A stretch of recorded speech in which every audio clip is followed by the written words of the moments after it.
Chris, maybe a question here, right? Network team at S&P Global, we serve about 6 business unit or thousands of developers in a day. Uh, as software development world have significantly advanced in the CI/CD world, and today the network and network automations is equally advanced, and we have a chair in the room to compete against them to provide them a service.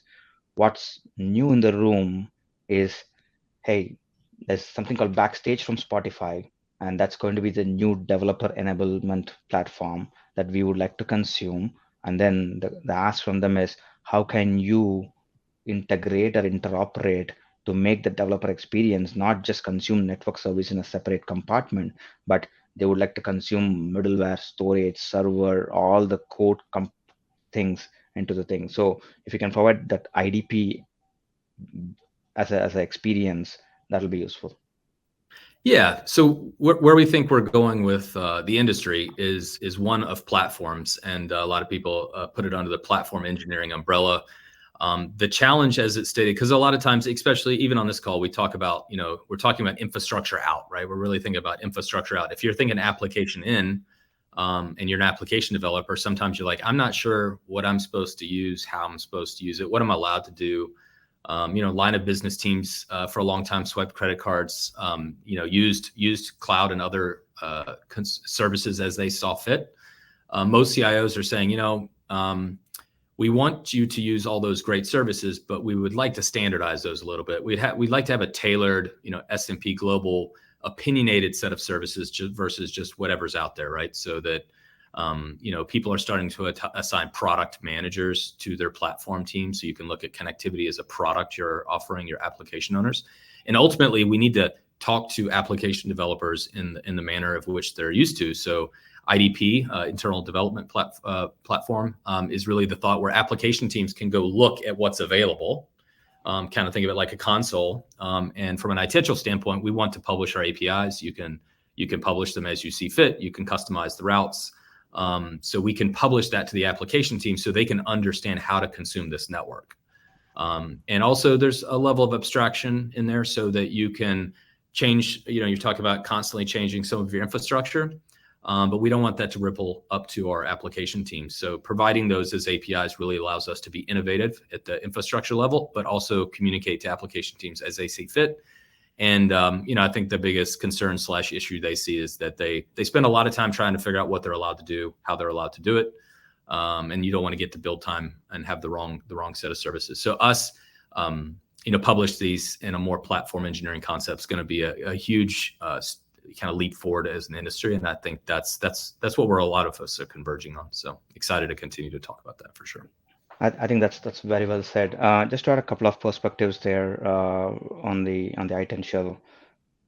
Many years ago, when we first started designing the strategy around DevOps and Net DevOps, Chris and I met, and we had a great conversation. Now, we have two choices in hand: one, build your own team, do this end to end, or here is a partnership with Alkira. We made a very bold move of partnering with Itential, and we were able to bring in the full suite of network automation inside Itential, because they today have integrations with over 100 different networking technologies, and we were able to bolt all of them at rapid speed.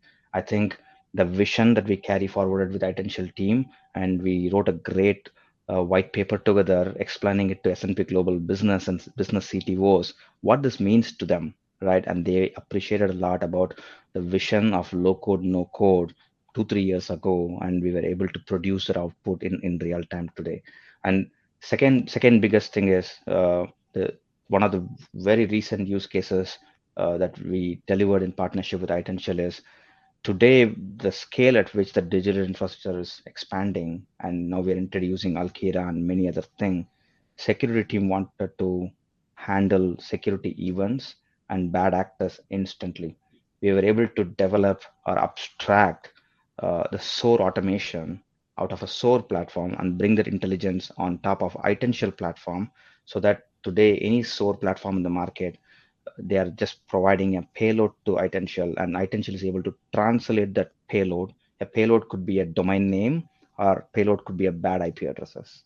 So They were able to absorb the payload from any SOAR platform such as Phantom or D3 or anything out there in the market and translate that one payload into 100 different understandable variables and pass it to different technologies within the digital infrastructure. They were able to take the payload and process it on a proxy, process it on a firewall, process it on an info blocks, on Akamai, whatnot technologies within the digital infrastructure. Itential is able to translate the payload and apply it instantly.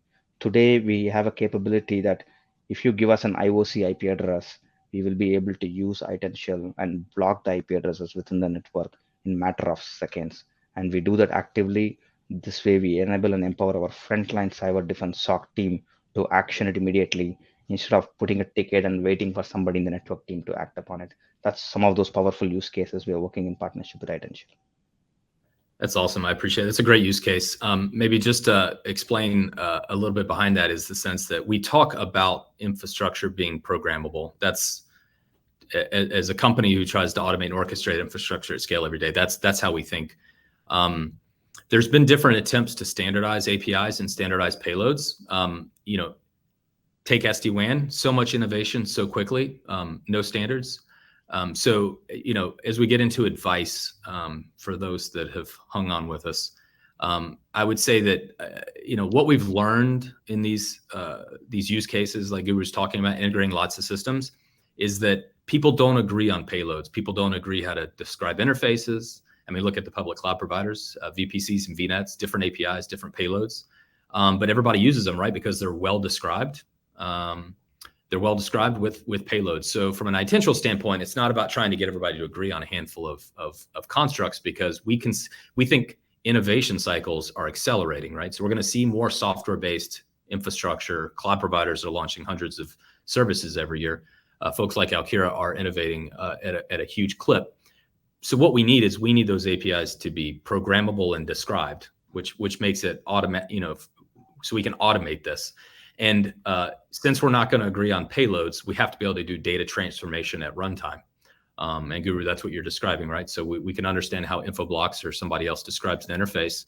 And then we can automatically do schema transformation on that. So there's all sorts of great technologies available for modern infrastructure. And I think, like I said before, one of hope here is that folks that are running scripts and doing some basic automation, all automation is great. But when we start to put multiple systems together in multiple domains, there's some additional techniques that allow us to really do this, and it's available today.